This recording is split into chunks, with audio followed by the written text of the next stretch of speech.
Here we go. Let's see. Oh my God, let's go! Have you ever seen a grown man this happy to vacuum before? Well, that happiness started all the way back here. When this former tech sales guy turned DIY home builder finally got the courage to DIY a full electrical install, all by himself. Well, 99% by himself. And this is how it all went down. So today's kind of crazy. I have just decided that I'm gonna do the majority of the work for electrical. I tried to get quotes. I did get quotes. I didn't love them. You guys, you know how I am. Anyway, I decided I'm gonna do my own electrical and I'm starting right now. So since the A-frame is in a small town here in Canyon Lake, Texas, I can do all the electrical work by myself. Now, I respect every trade, so I still sought out the correct knowledge on how to do my very own electrical install by seeing what the professionals did in my own house, reading multiple books, then some Googling, and ultimately making my own spreadsheet to organize all that information so I can create a plan to execute this install. Now, this entire journey started with having a 35-foot tall transformer installed by the electric company.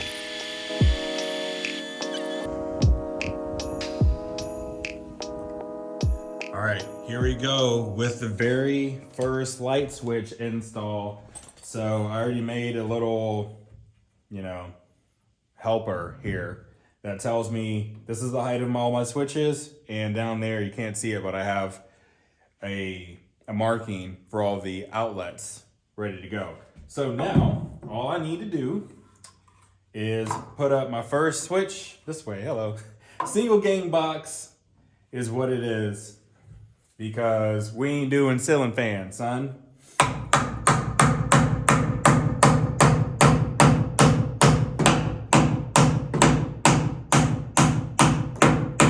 That was easy peasy and lemon squeezy. Like, come on.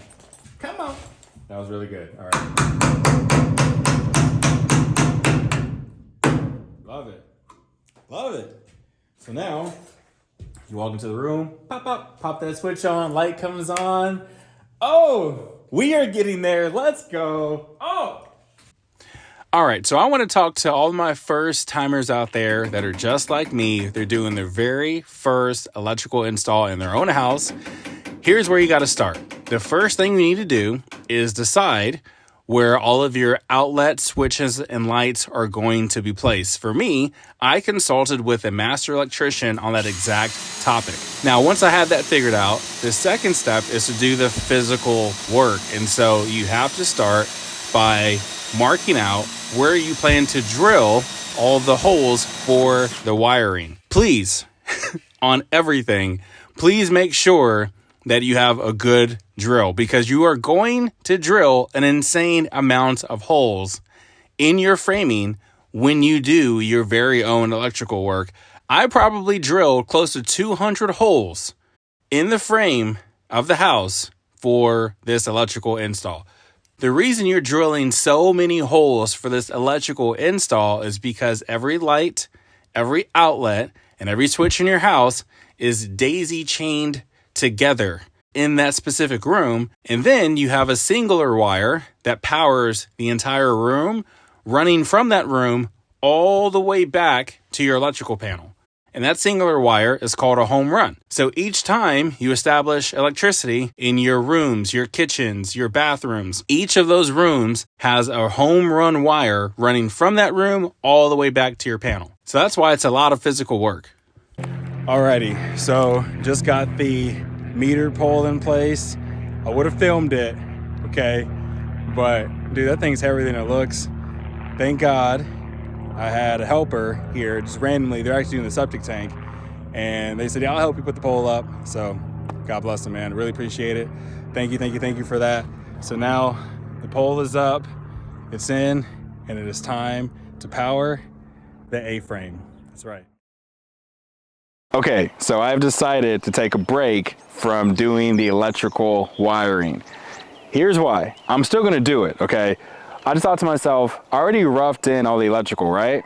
Okay, I'm pretty sure that's right. Let me double check with an electrician, maybe master electrician, to have them come over and inspect it, and then also teach me how to wire up some of the breakers I've been thinking about, and also ask them a couple questions about my septic tank wiring, just little things like that, just making sure I'm on the right page. Then maybe they can come back after I'm totally done and inspect it again. What I'm thinking is that's a better spend right there if you think about it. If I just pay them like a service fee of like, let's say a couple $100, maybe like for one time out it's 100, another time it's 100. Now, what I'm planning to do today is something that is very important to the electric, which is making sure the trench that's running from the meter loop all the way to the service panel in the house is fully trenched. So I have it partially trenched right now. I paid a guy who is actually part of the septic tank crew $100 to do the original trench with a rock saw. The only problem is that was like a month ago, maybe a little more. And so it's rained since then. Some dirt has gotten in the trench.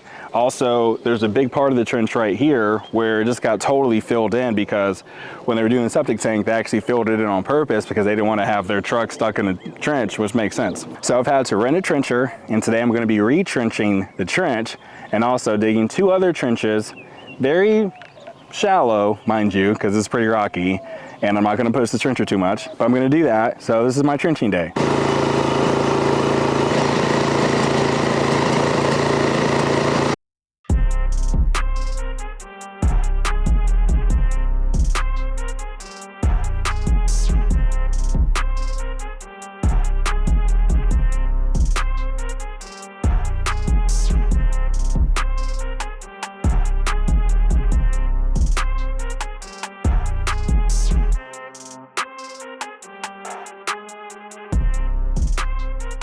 So I'm running dual function breakers for the majority of the house. So this breaker happens to be for the master bedroom. You know it's a dual function when it has that purple test button. So this breaker is a mixture of GFCI and AFCI, which just means that for the AFCI, it stands for the arc fault circuit interrupter, and with the GFCI, it stands for the ground fault circuit interrupter. So I'm covered in both ways that any type of electrical spark or arc can happen within the walls by getting these breakers. What I did, I had my electrician tell me exactly where to place each of the black, white, ground, and neutral wires within my breaker box. I recommend doing the same because I was actually texting and sending videos to my electrician several times to nail down the wiring details.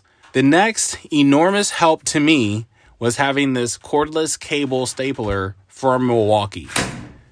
The most common electrical code says that you need to staple your wires 12 inches from an outlet box, so a switch, a light, an outlet. And then after that, every 4.5 feet, that wire needs to be stapled to a stud. So instead of me trying to hand nail every single wire every 12 inches from a box or 4.5 feet on its run, this gun made life so much easier. I was able to knock this out through the entire house and also underneath the house where I have some wires running as well.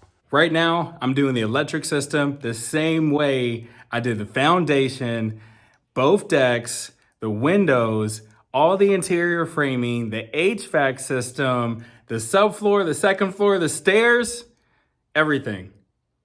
I just sweated it out and I toughed it out. I mean, look, it's real. You see this sweat? I'm exhausted. It's Texas, it's hot.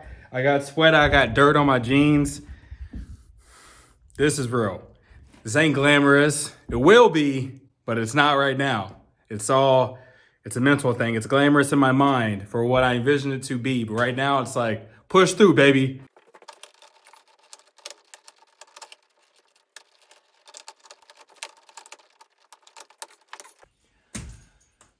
That's it. All of the breakers for the house are installed. Only thing left to do is install the service wire cable.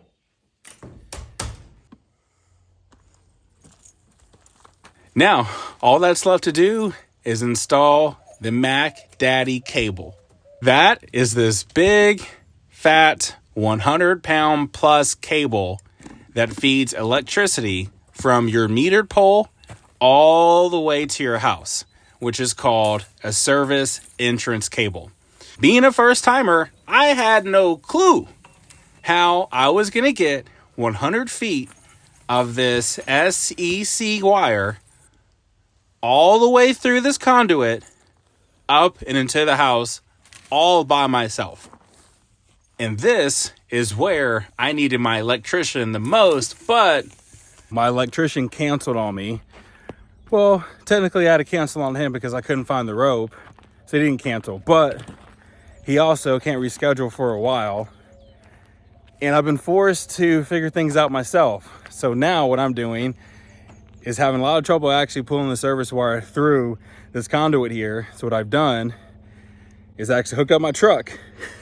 I'm using my truck to pull it through with the rope ever so gently. So what I had to do is walk the 100-pound, 100-foot SEC wire down to the end of the house, tie a rope to it, pull the rope through the conduit first, then tie that rope to my truck, then tie that rope to the SEC wire, and then finally pull the SEC wire through the conduit using my truck.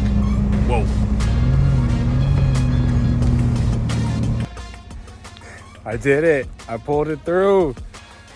My gosh, another accomplishment. I'm just thankful. Look at me, I'm sweating. I've been under the house. I've been in the truck. I've been pulling. I've been digging. I've been filling. I've been working, but it's in.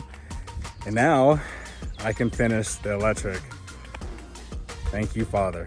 That was extremely gratifying. So then I had to wrestle this big SEC wire for a while to get the wire exactly in place where I needed it to go. And eventually I got the cable set up on the metered pole, called my electrician to have him hook up the SEC cable to my metered pole and also to my electrical panel within the house. And then it was officially time to turn on the power. So right now I'm about to pop on the power at the A-frame for the very first time, which is insane because if you think about how much effort it took to get here, it's just mind-blowing. So, all right, here we go.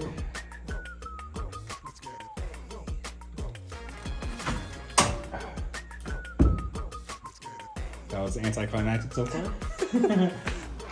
All right, baby, here we go. Plugging in the vacuum. Here we go. Let's see. Oh my God, let's go! Let's go!